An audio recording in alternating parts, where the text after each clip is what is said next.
Ok, ahí estamos. Buenas noches.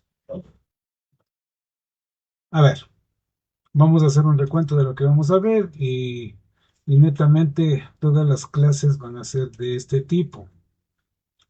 Entonces, ustedes tienen ahí también la pantalla compartida y pueden ver el plan de clase. Vamos en la clase uno, lo que es la introducción general y formación del canon bíblico. La presentación del curso que estamos ahorita presentando, panorama general del canon, que es el canon bíblico, el concilio de Jamnia y su impacto en el canon del Antiguo Testamento, el concilio de Alejandría y la inclusión de los libros deuterocanónicos, apócrifos verdaderos versus apócrifos falsos. Vamos ahí a determinar la diferencia entre estos dos textos. En la clase 2, en la 2 vamos a trabajar sobre los orígenes y contextos históricos del Antiguo Testamento, las civilizaciones cercanas, las tradiciones orales, lenguas originales y primeros manuscritos. En la clase 3, la historia del texto bíblico y traducciones, donde vamos a hablar de la Biblia del Oso, la Reina Valera, en lo que es el lenguaje español, evolución de la Biblia en español, manuscritos importantes, códices y traducciones tempranas, Septuaginta y la Vulgata. En la clase 4 vamos a enfocarnos en los libros históricos, proféticos y sapienciales, que son el Pentateuco, libros históricos y proféticos, literatura sapiencial y poética. Eh, eh, la clase 5, los contextos y formación del Nuevo Testamento, Palestina en tiempos de Jesús, del judaísmo, del Segundo Templo, la lengua griega y los manuscritos. En A6 del Concilio de Nicea y la definición del Nuevo Testamento, antecedentes y objetivos del concilio, decisiones sobre el canon y doctrina cristiana, impacto en la historia de la Iglesia. En la clase 7, Evangelios, Hechos y Epístolas, la vida de Jesús, Iglesia primitiva, las cartas paulinas, temas teológicos y pastorales. En la clase 8 vamos a enfocar lo que es la Apocalipsis y literatura profética final, interpretaciones y simbolismos, mensajes y revelaciones. La última clase, la Biblia hoy, interpretación y aplicaciones. La Biblia en la cultura y la fe actual, métodos de interpretación, preguntas, reflexiones finales. Amén. ¿Estamos ahí? ¿Alguna pregunta, alguna duda? ¿De pronto? No, me escriben ahí. En el micrófono pueden ir escuchando, ¿no? Amén. Estamos. Bueno, vamos al punto uno. Panorama general del canon. Y vamos a hacer una referencia. ¿Qué es el canon?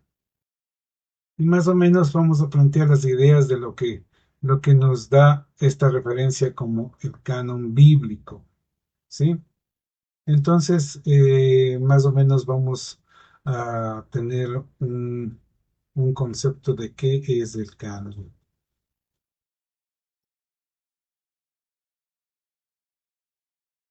Y el canon bíblico es la lista de libros que una comunidad religiosa considera como inspirados por Dios y por lo tanto parte de la Biblia.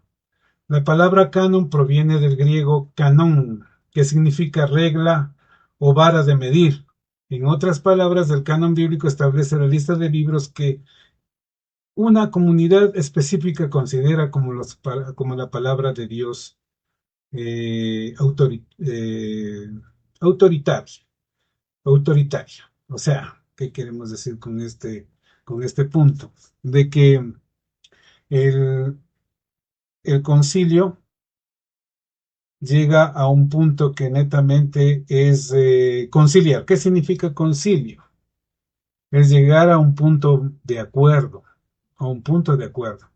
En ese punto de acuerdo, En ese punto de acuerdo, se puede identificar los acuerdos, en qué están de acuerdo los más altos estudiosos en referencia del tema. ¿Sí? Si me especifico. Entonces, vamos, vamos entrando en contexto y, y a la vez teniendo una mejor perspectiva, ¿no? Hasta ahí estamos. ¿Sí? Si tienen alguna duda, me informan, ¿no? Ok. Entonces, si tienen alguna duda, mándenme un mensaje por escrito. Sí, porque con este nuevo canal todavía no he activado algunas cosas, estamos como experimentando. Este es ya canal de Telegram, ya no es un grupo. Amén. Entonces, vamos a lo que significa el estudio y el canon del análisis del Antiguo Testamento. Y nos vamos a analizar los dos grandes concilios. ¿Ya? Como estábamos hablando que el concilio es una reunión de todos los sabios eruditos que conocen sobre el tema. Ahora estamos hablando sobre el Antiguo Testamento. ¿Ya? No estamos hablando del Nuevo, porque primeramente partamos de un principio, de que los escritos bíblicos vienen de la tradición oral. Y la tradición oral eran netamente las historias en relación de la tradición y las leyes que les regía al pueblo de Israel, al pueblo de Judá, que se iban transmitiendo de palabra en palabra. Posiblemente muchas personas afirman y hacen un acápite, y la tradición lo dice así, ¿no? Y a mí también me enseñaron así, cuando dicen que los primeros cinco libros de la Biblia fueron escritos por Moisés. Bueno, partamos desde la escritura básica de la Biblia. Ahora, les cuento para todos mis hermanos de que Moisés no escribió nada. Se le otorga a Moisés los cinco primeros libros del Pentateuco, cuáles son Génesis, Éxodo, Levítico, Números y Deuteronomio, que son los libros básicos que se enfocan dentro de la historia del Génesis, de la historia de la creación, la historia de la salida del pueblo de Israel de Egipto y la connotación de la ley dentro del pueblo judío o israelita. Amén. Partamos desde el Génesis. Entonces, todos los hechos del Génesis fueron una tradición oral. No hubo escritura. ¿Y cómo podemos nosotros comprobar esto? Simple. Y ya si nos vamos al libro de Josué, al primer capítulo, versículo 8, ¿qué nos dice el libro de Josué? En donde nos da la pauta de la tradición oral, o sea, se transmitían oralmente la tradición, las leyes, las historias, pero netamente se guiaban en una rectitud en relación de los linajes. Por eso ustedes entenderán de que, de que Isaac, vamos al punto de Abraham. Abraham fue el que salió del pueblo de Ur de los Caldeos. Abraham era de una nacionalidad netamente sumeria y se había perdido toda la conexión entre Dios y los hombres. ¿Por qué? Hay un vacío. Supuestamente en el Génesis hablamos de la creación, donde Adán y Eva quedaron exiliados del huerto, del huerto del Edén. Y bueno, sabemos que el Edén es la tierra y el huerto es un huerto especial que Dios creó para ahí eh, afianzar su creación máxima que era el hombre. Pero cuando incumplió su, su acometido, su pacto con Dios, que le dijo, no comerás de este árbol, el árbol de la ciencia del bien y el mal, fueron expulsados de este huerto y comenzaron a vivir fuera de él, pero vivían en la tierra, en el Edén, en el Edemos, ¿sí? Entonces, en ese punto, cuando vino todo el capítulo de Caín, de Abel, y vino luego el tercer hijo que era Set, y Caín huyó por lo que cometió. Y ustedes ya saben toda esa situación, no voy a hacer hincapié en estos puntos. Pero cuando vino el diluvio, en la época de Noé, en donde netamente Noé, Dios le escogió a Noé porque era un hombre justo, vio que toda la humanidad se había corrompido, por lo que dijo que el ser humano no era bueno, era como una plaga y que iba a arraigar de todo el estatus de la tierra a los hombres a través de un diluvio. Sí, ya sabemos del gran diluvio, donde dijo a Noé con toda su familia que suba a la arca con los animales escogidos para que refunden una nueva generación. En todo ese trayecto, obviamente, la descendencia de Noé se bifurcó. Tenemos a Caín, a Cam, a Sem y Jafet, los hijos de Noé. Sem era el hijo mayor quien le honró a Noé, y Caín es quien cayó en maldición del propio padre por cuanto se burló al verle a su padre ebrio de la emoción de, de haber llegado a tierra firme después de haber pasado más, se dice que vivió 40 noches y 40 días, pero en cierta manera ciertos estudios teológicos hacen referencia de que el tiempo que no estuvo en agua fue casi de un año y más. Entonces, Caín se burló de verle a su padre ebrio y desnudo, mas Sem y Jafet no dieron honra. Entonces, estoy dando este parámetro para entender el contexto, a dónde vamos y por qué, de dónde salieron los textos bíblicos, para entrar netamente a lo que son los concilios. Entonces, Sem tomó un rumbo, Jafet otro rumbo y Cam otro rumbo. Los hijos de Cam son todos los descendientes de la tierra de Canaán. Y en cierta manera, los hijos de Cam, al recibir la maldición, iban a ser siempre tomados como lo más bajo dentro de la humanidad, como los esclavos, en donde en su bendición a Sem, Sem iba a enseñorearse de Cam. Ahora, partamos del efecto del pueblo de Israel, del pueblo de judío, o de las 12 tribus de Judá, porque eso se va desenmarañando en el mismo Génesis, de que ellos se establecieron en la tierra de Canaán, pero ellos no son oriundos de Canaán.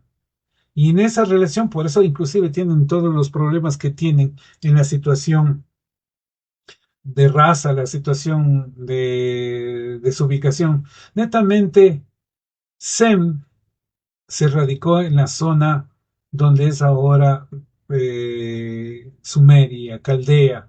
Estamos hablando del Irán. Sem descendía de lo que es de las tierras que ahora son Irán, Irak, en el Éufrates, en el Tigris, si ustedes han visto un poquito de historia. Entonces, él se radica en ese punto y Abraham sale de ahí, de la rama de Sem.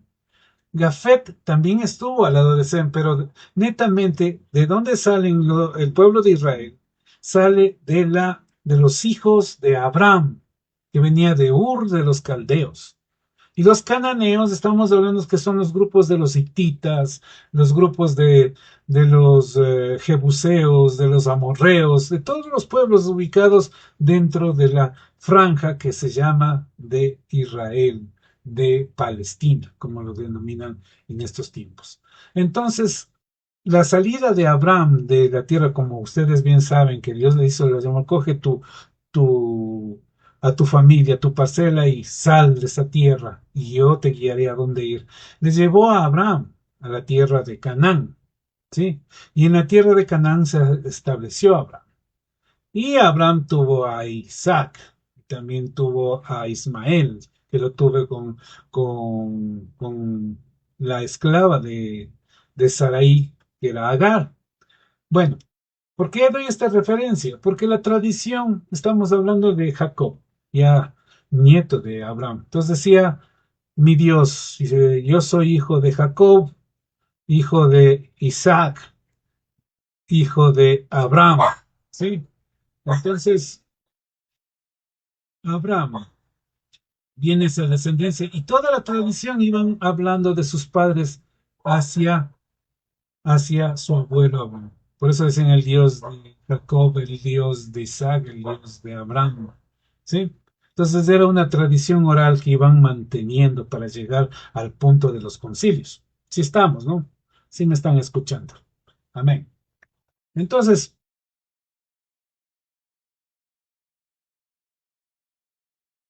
Esta tradición se la fue forjando en relación de las generaciones y de las descendencias y ascendencias de los hombres que vivieron en Israel. Y ustedes saben que se dividió, los hijos de Jacob se dividió en 12 hijos, las tribus de Rubén, de Neftalí, de Jacob, de Judá. Entonces se fue bifurcando. Pero ellos se mantenían en el sistema de la tradición de una ley. Eso es el estudio que se dio. Ahora, no es como a veces nos han planteado, como planteamos al principio, de que Moisés se había dado el trabajo de escribir los libros, 5 primeros libros del Pentateuco. Vamos a entender por qué. Entonces, en Josué 1:8 hace una exclamación, Josué, que dice, nunca apartaré de mi boca este libro de la ley. Ahora, si nos hacemos la connotación del libro al lenguaje hebreo, libros no es lo que conocemos como los textos escritos, pero sí lo conocemos como la tradición oral que repetíamos. Era como un mensaje que inclusive hasta en la actualidad los hebreos, cuando van al muro de los lamentos, cuando están en las sinagogas, repiten ese mensaje, ese Torah que dicen ellos. Lo repiten en hebreo. Y como le gustaba a mi amigo Andresito repetir en hebreo, comenzaban con el Bereshit Elohim bara, desde el Génesis 1:1, ¿sí? Bereshit Elohim bara. Comenzaban a recitar toda esa tradición oral hasta el tiempo que ellos se ubicaban. Entonces, entendiendo esto, no había ningún escrito, no había ninguna Biblia. Había una tradición oral que se llamaba la Torá, que implicaba el Pentateuco, y de ahí vinieron el resto de los libros, pero ya en lo posterior. Ahora, cuando Moisés estuvo en Egipto, en la época del Éxodo, Moisés fue muy letrado. Él se instruyó dentro de lo que es el manejo de la escritura egipcia. Muchos estudiosos hacen referencia de que él, como príncipe de Egipto, porque fue un príncipe, llegó a entender lo que son los jeroglíficos y también lo que es la escritura copta, ¿sí? Una escritura medio parecida a la sumeria, que era cuneiforme. Entonces, la escritura copta, que se mezclaba con la tradición y la escritura fenicia. Ahora, muchos estudiosos hacen referencia de que Moisés, en cierta manera, hizo una referencia de toda la tradición oral en copto, ¿sí? Y que supuestamente son los documentos que encontró el rey Jeroboam. No, no, perdón. El rey, eh, no tengo muy claro, les dejo de ver. Un rey le había encontrado en la época de Jeremías los escritos en el templo, enterrados en ese lenguaje, al cual se le comenzó a dar otra connotación. Pero eso fue en época ya, es el rey Ezequías. No, no, sí, me parece que no, otro rey es, pero bueno, dejémosle eso punto aparte. Entonces, al encontrar esos escritos, ellos estuvieron muy cerca al tiempo que Jerusalén cayó. Israel y Jerusalén cayeron. Cayó completamente en la garra de los babilonios, de los asirios, y fue arrasada toda esa tierra. Y a los hombres más, como se puede decir, más inteligentes, a los que tenían reverencia, el rey Josías. Josías encontró esos escritos y le dio honra a Dios. ¿Sí? Estaba en la punta de la lengua. Entonces se los llevaron todos a Babilonia. Y en Babilonia, un pueblo sumerio, un pueblo caldeo, que estaban muy adelantados, inclusive en lo que son las escrituras, ellos ya sabían, tenían escritura uniforme. Entonces, muchos teólogos y eruditos hacen referencia a que en Babilonia se comenzó a redactar este libro que nosotros conocemos como el Antiguo Testamento. O sea, la tradición oral pasó de oral a ser escrita. y a comenzar a estudiarse como tal. Entonces, cuando se escribió esto, y posiblemente mucha gente dice que pudo haber sido el mismo Daniel que transcribió todo esto al lenguaje. En primer lugar, se cree que pasó, aunque no se tiene referencias cuneiformes de la escritura bíblica, pero se comenzó a adoptar la escritura eh, asiria y fenicia. Pero para darle su connotación, se comenzó a darle una connotación propia, que es el hebreo, que es la escritura hebrea, la que conocemos. ¿Sí? Entonces se dio la escritura hebrea, se comenzó a escribir esos libros y la tradición comenzó a enfocarse nuevamente. Ahora, cuando el rey Asuero, cuando Darío, el rey persa, cuando cayó Babilonia, los persas los conquistaron, ¿sí? Este tuvo mucho respeto a la tradición judía que permitió que el pueblo, a los 70 años de haber sido exiliado de Jerusalén, de su tierra, regrese nuevamente a Jerusalén, regrese y reconstruyan la ciudad y reconstruyeron el templo. Y la tradición oral se transformó en tradición escrita y comenzaron a darle valor al texto bíblico en el idioma original de ellos. Muchos teólogos hacen referencia de que ya que se escribió en Babilonia, muchas tradiciones y mitologías babilónicas se entremezclaron a la tradición oral hebrea. Por eso hay muchas coincidencias de algunas cosas. Si ustedes pueden buscar, como la Soñita buscó lo que es el poema de Gilgamesh, son situaciones en donde son casi similares a lo que dice el Génesis. Bueno, ese es punto de otro estudio. Estamos analizando de dónde salió la Biblia. Entonces el Antiguo Testamento se lo construyó durante toda esa época. Y estamos hablando de que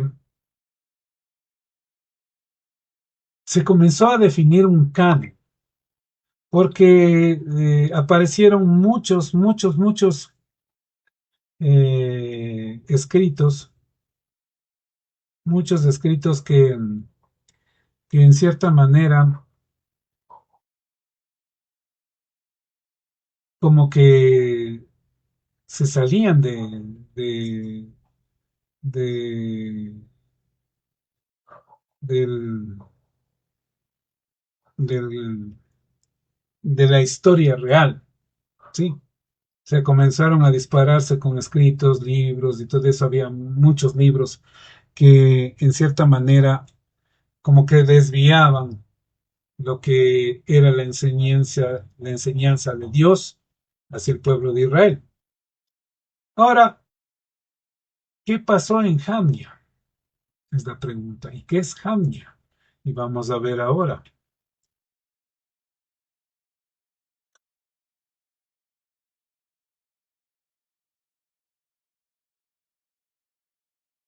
Ya, netamente el concilio de Jamnia, primeramente Jamnia no tiene ningún significado claro en español, ¿ya? Que es posible que sea una errata o un término inventado. Y hablando del concilio de Jamnia, es una reunión de eruditos judíos que se cree tuvo lugar al final del siglo primero después de Cristo. Y estamos hablando que esto sucedió mm, mucho después de lo que Cristo padeció, sufrió y comenzó eh, el cristianismo a florecer, ¿ya? Pero los judíos, en el siglo primero más o menos, después de Cristo, se reunieron para darle connotación, inclusive para dar contra a la fe cristiana, porque ellos eran judaístas, se referían a la antigua, a la ley, dentro de lo que dice la tradición oral y textual del fundamento hebreo y el fundamento judío. Entonces en Jamnia se reunieron todos estos eruditos, todos los rabinos, todos los fariseos, todos los grandes sacerdotes que dominaban el término, ¿sí? Para poder constituir un libro que refleje toda la tradición religiosa y de la ley, porque como ustedes saben, hasta la actualidad, el- la constitución del Estado de Israel es el Antiguo Testamento, que ellos lo denominan el Torá. Amén. Entonces vamos entendiendo un poco de lo que quiere decir.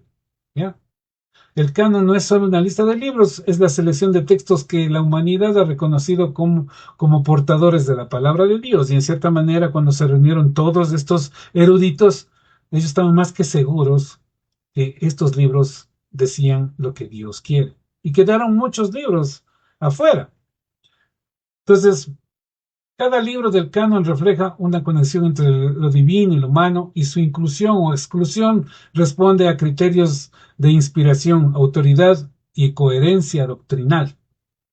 El canon nos muestra cómo Dios ha guiado a la historia para preservar su mensaje a través del tiempo, cuidando que la humanidad pueda acceder a la verdad sin distorsión. Entonces, el concilio de Jamnia, y ustedes lo tienen ahí en pantalla, ¿sí? Se dio en el año 90 después de Cristo.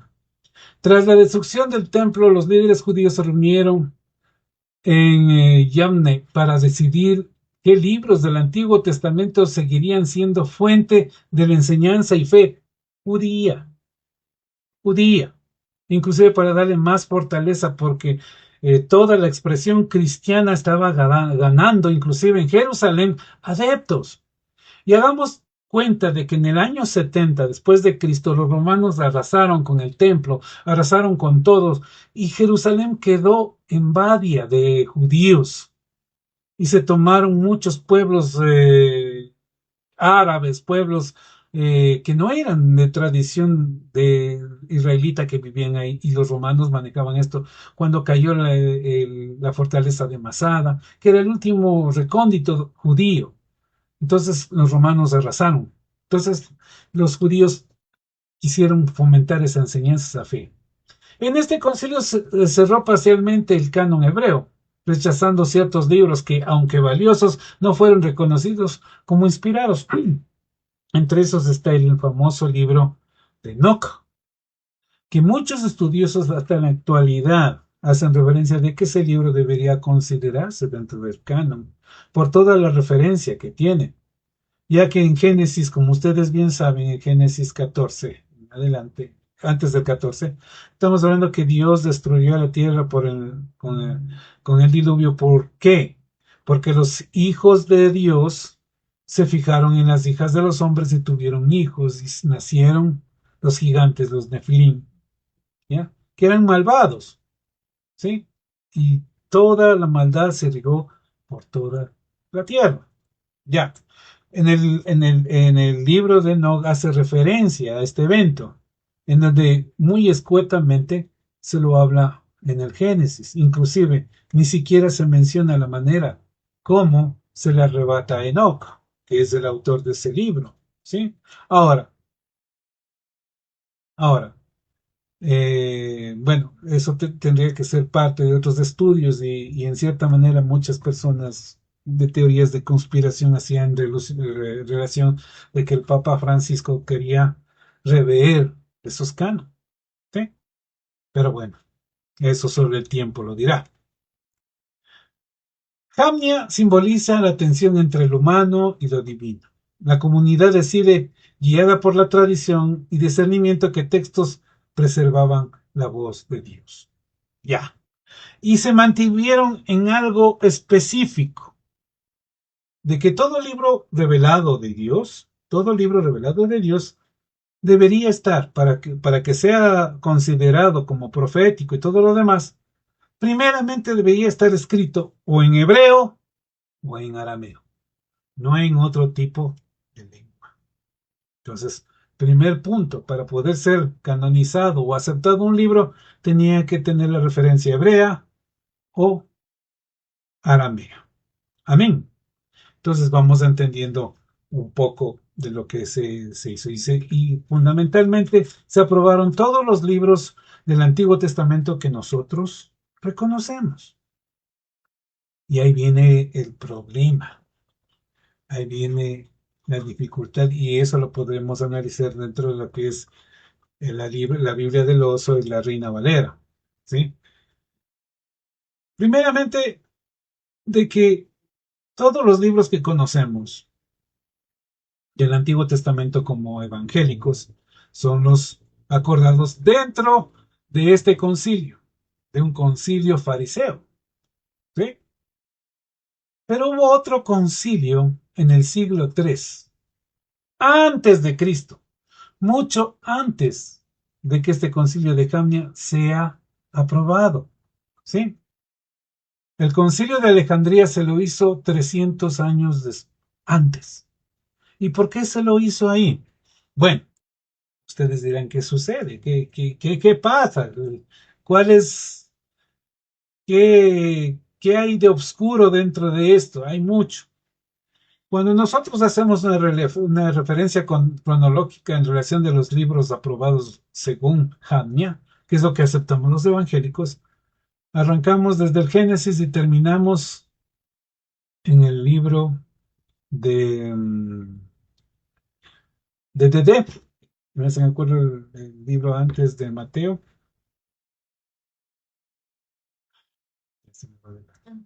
No, denme un ratito ya.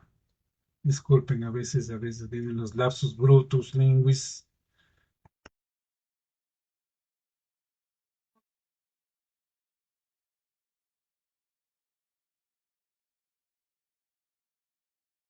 ¿Ya? Entonces hay un salto, ¿no? Llegamos hasta el libro de Zacarías. Es, de Zacarías. Y de Zacarías se salta directamente a Mateo. ¿Sí, sí se han dado cuenta de eso? Tenemos un hueco ahí de 400 años, que los evangélicos no sabemos qué pasó. ¿Qué pasó ahí? Entonces, cuando hablamos del concilio de Alejandría que se armó en el año 300 antes de Cristo, estamos hablando de lo que sucedió primeramente en los libros que nosotros conocemos. No hacemos referencia, se hace referencia, sí, a la caída de, de,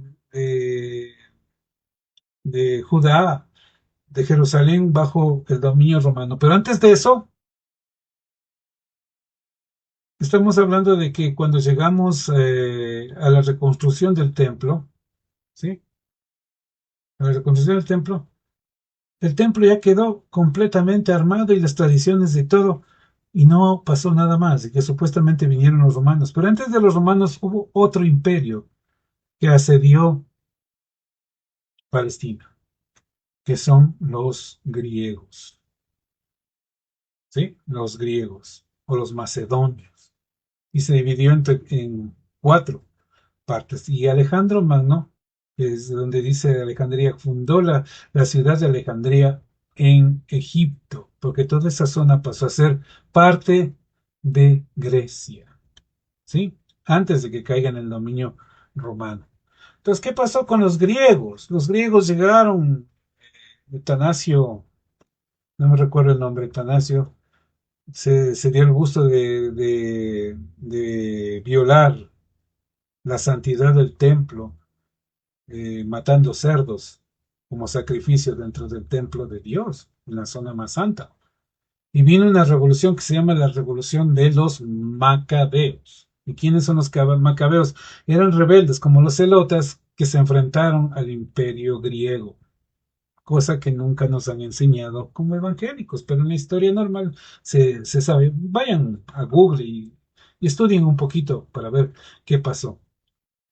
Entonces, en Alejandría, los judíos que fueron netamente a estabilizarse en esta ciudad. Nosotros conocemos a Alejandría porque ahí estaba el gran templo y donde reinó la famosa reina Cleopatra, ¿sí? Si ustedes hacen recuento de historia en Alejandría.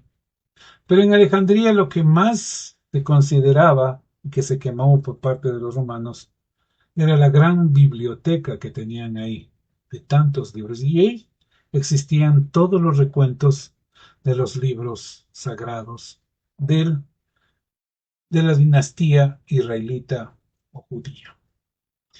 Estos judíos, como eran conquistados y todos los griegos pasaron mucho tiempo, la lengua aramea quedó como en segundo plano. Hagamos cuenta de referencia acá a Latinoamérica. Latinoamérica vino y se estableció la lengua española. En la zona de Palestina se estableció como ley la lengua griega, inclusive cuando llegaron los romanos. El griego no se quitó, se perennizó. Entonces, en Jerusalén hablaban griego, arameo y latín, que es el idioma de los romanos. Pero el griego se perennizó. Y en Alejandría todos los judíos hablaban griego. Entonces, al momento que se reunieron estos igual amadores de Dios, amadores de la tradición judía, implementaron algunos libros que deberían estar dentro de este grupo de libros que conforman el Antiguo Testamento. ¿Ya?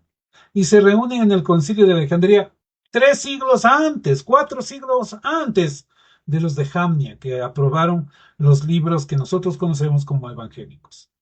En este concilio quedó aprobada la famosa Septuaginta. ¿Y qué es la Septuaginta? La Septuaginta la llaman así porque se reunieron 70 sabios dentro de lo que es la sabiduría y el dominio de las escrituras hebreas. ¿Sí? Hasta ahí estamos. No quiero que se pierdan.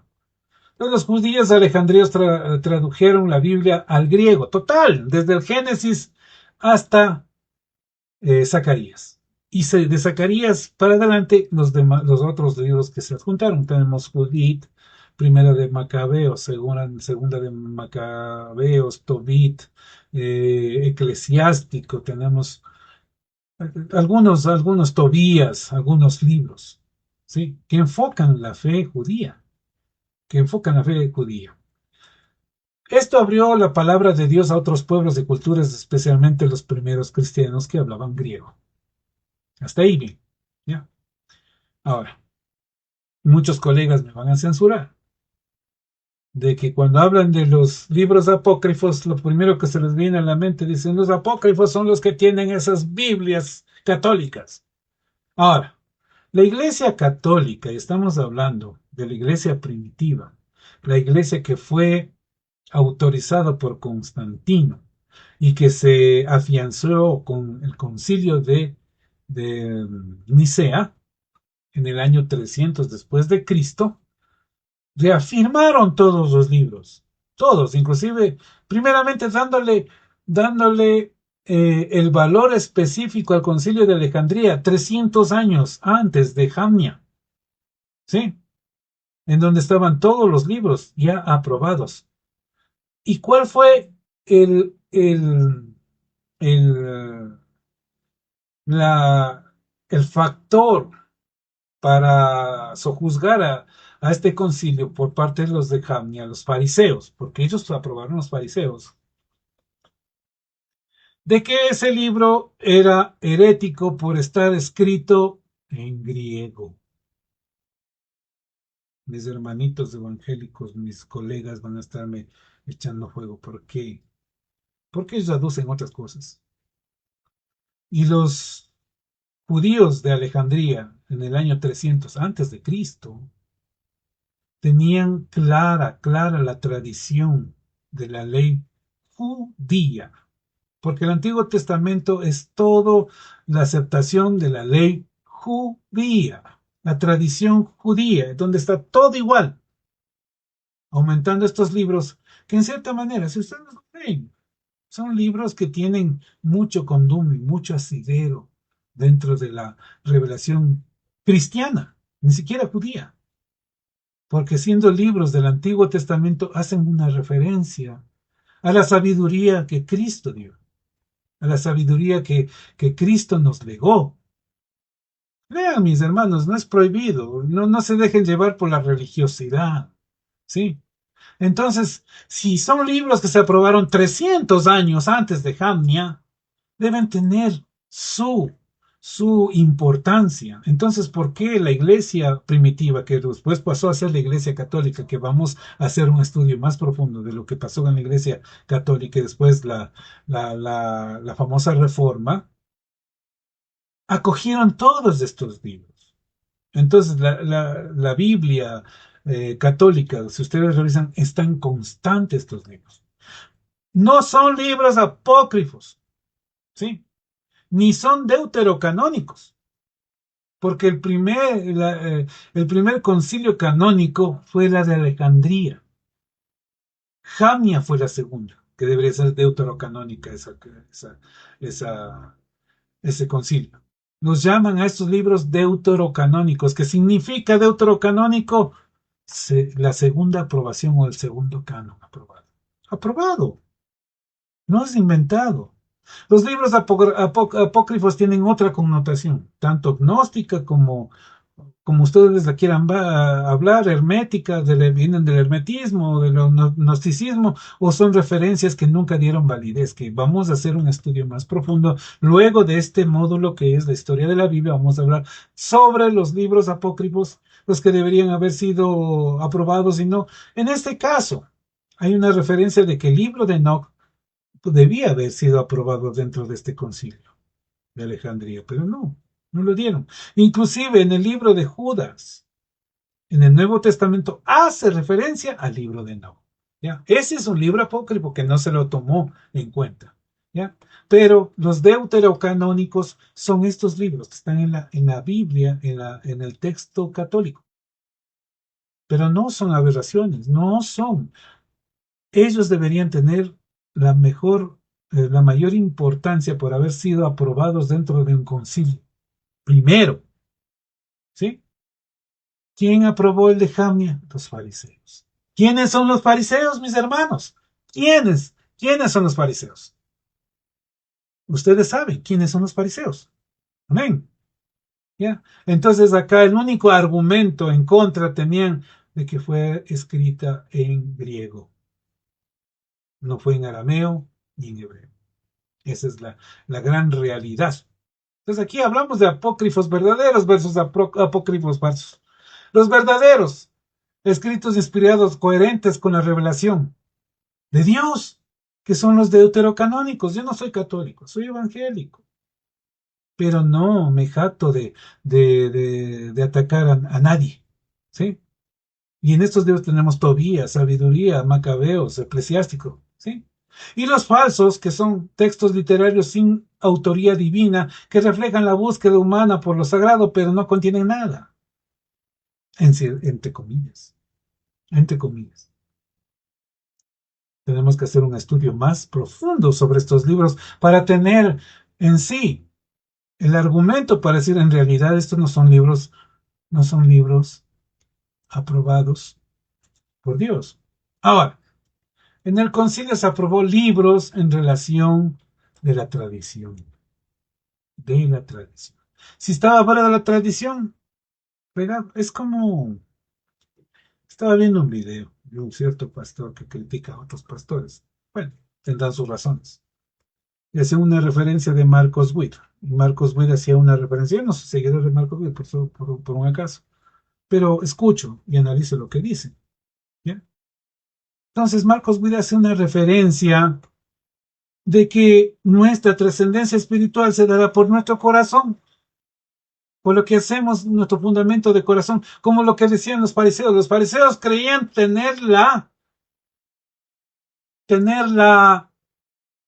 verdad absoluta, porque se acogían a la ley, pero manipulaban a la ley, y específicamente la ley del sábado.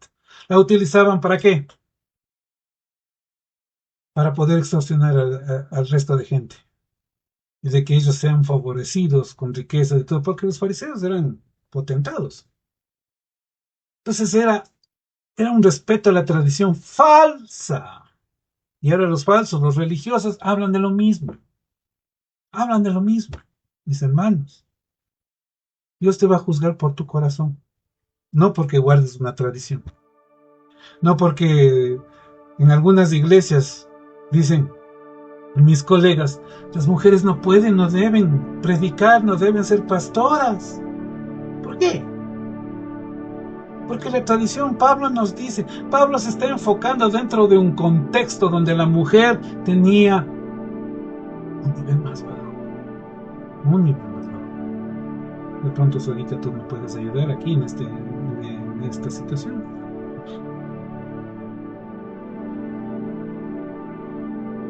Estamos al aire, ¿qué están viendo?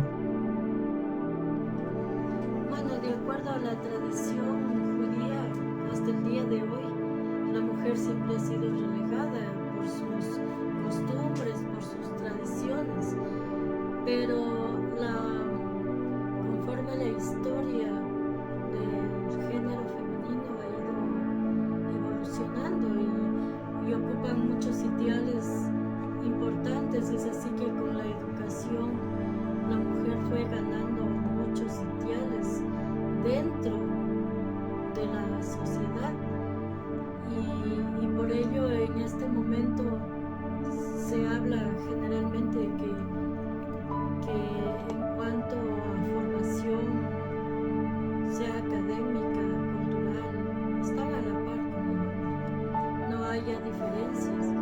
La diferencia se da más bien en el sentido estructural del cerebro, por cuanto la mujer es más emotiva y el hombre es más lógico. Los cables neuronales son, se puede decir, no diferentes, sino tienen hay una mayor, ¿cómo podría decirlo? Intuición de parte de la mujer. El hombre es más pragmático, quizá esa se deba, pero los dos se complementan. Pero esto no, al inicio del siglo I, era el hombre el que tenía que educar a los hijos, la mujer solo no podía ni siquiera reprenderlos, sino es el hombre el que educaba, y la mujer solamente era para sus quehaceres domésticos. Esa era la gran diferencia. Amén. Entonces estamos viendo cómo es la tradición, ¿sí? Sí, cómo es la tradición. Y si es que nos enfocáramos en la legalidad, el primer concilio aprobado fue el de Alejandría, ¿sí? Y el de Jamnia fue aprobado por los fariseos, es el segundo, al cual como evangélicos nos hacemos referencia. Bueno, al evangélico religioso, porque es bueno llenarnos de nutrirnos para tener un argumento para decir, sí, bien, perfecto, ¿no? Estos libros no corresponden. Veamos. Los apócrifos verdaderos realmente sí, toca hacer un análisis y entender y escudriñar qué mensaje nos están dando. Amén. Bueno, este concilio muestra que la historia del canon es también la historia de la providencia de Dios, guiando qué textos permanecen para iluminar la fe y la conciencia. Pero tomen en cuenta que estos canon fueron aprobados por hombres, y que a más de la revelación, porque no podemos santificar a nadie, partamos de ahí, a más de la revelación de la fe, tenemos que entender que también entra la conveniencia. Y como hombres fallamos en ese sentido. No nos despojamos del prejuicio, no nos despojamos de nuestro propio orgullo o altivez. Amén. El canon no es tema académico frío, es la guía viva que nos conecta con Dios. Sí, en cierta manera, sí es, sí. Pero no por eso no quiero dejar a un lado la palabra de Dios. Sí, la palabra de Dios en cierta manera es nuestra guía, es el fundamento, es un libro vivo que nos habla, nos hace reflexionar. Pero la revelación de Dios siempre está. Como hacíamos del análisis del Bereshit de Elohim Bara, ¿sí? Que muchos, los religiosos dicen, ¿y qué dice eso? Claro, Dios en el principio creó y ahí paró. Cuando decimos creó, ahí murió, o sea, ya terminó su obra y chao. No, en la verdadera traducción, en referencia del idioma hebreo, en su contexto, significa que en el principio, la Santísima Trinidad, porque estamos hablando de Elohim, una palabra plural que habla de los dioses, pero como sabemos que no hay dioses, sabemos que hay una Trinidad, que podemos decir en el principio, el Padre, el Hijo y el Espíritu Santo, comenzaron la creación. Y cuando dicen esa palabra, comenzaron la creación, la revelación, no se ha cerrado, está abierta. Amén. Entender su formación nos ayuda a valorar cada libro de la Biblia, comprender las decisiones humanas y en la historia reconocer la acción divina en la preservación de la palabra. Amén. Pero no seamos cerrados, no seamos cerrados. Ampliemos nuestra vista. Yo planteé unas teorías en donde hablamos que el dogma es cerrado así, que siempre se dará la vuelta. El principio inicia y termina en el principio, no termina en el fin, porque arranca en el principio y vuelve a terminar en el principio. No estamos dando la vuelta y eso no nos hace trascender. Amén. Por eso mis colegas busquen otras alternativas para que la conciencia de su grey, la conciencia de las iglesias trascienda, no se queden dándose las vueltas de un círculo. Amén. Invitar a los estudiantes a reflexionar. ¿Cómo puedo leer la Biblia hoy? Reconociendo la sabiduría de quienes la conservaron y la guía de Dios que las inspiró. Amén. Nos sigue inspirando. Y habrá muchos textos que siguen inspirando, mis hermanos. Y gracias por seguirnos. Y esperemos que la próxima semana nos sigan, que continuemos, que tenemos la próxima semana. La próxima semana tenemos los orígenes y contextos históricos del Antiguo Testamento. Hemos culminado con esta introducción de saber cómo se concilió los textos, porque no vino. A veces nos ponen alegorías, es bueno, sí, pero la inspiración de Dios, sí, pero siempre del 90% de la inspiración de Dios siempre habrá ese 10% chueco de los hombres. Hay ese 10% chueco de los hombres que Dios permite, sí, pero a la vez no seamos cerrados con ese 10%, ¿sí? No seamos cerrados, ¿ya? Y podemos entender qué pasó con las famosas Biblias católicas y las famosas Biblias evangélicas, que hasta cierta manera los católicos tienen mayor razón que nosotros, ¿sí? Pero no debemos satanizar a ninguno de los dos textos, porque hablan lo mismo. ¿Qué es lo mismo? La esencia de Dios que quiere poner sus directrices en nuestro corazón para hacer las cosas bien, ¿sí? Y si ustedes leen los deuterocanónicos, hablan de lo mismo. No hablan ni más ni menos. Y a veces es como ciertos, no me gusta entrar en este plano, como ciertos colegas que hablan que el diezmo está identificado en el Génesis. No hagamos al texto de la palabra de Dios chueca a nuestra conveniencia. No, porque eso sí nos puede condenar. Mis hermanos, les amo mucho. Soñita, Andy, Sarita, y estemos siempre presentes en esto. Amén. Y nos estamos mirando el domingo con la palabra viva para todos ustedes. ¿Sí? No se olviden, den esos likes. Estamos conectados. Que Dios les bendiga. Que Dios les bendiga. Gracias. Hasta el día domingo. Bye.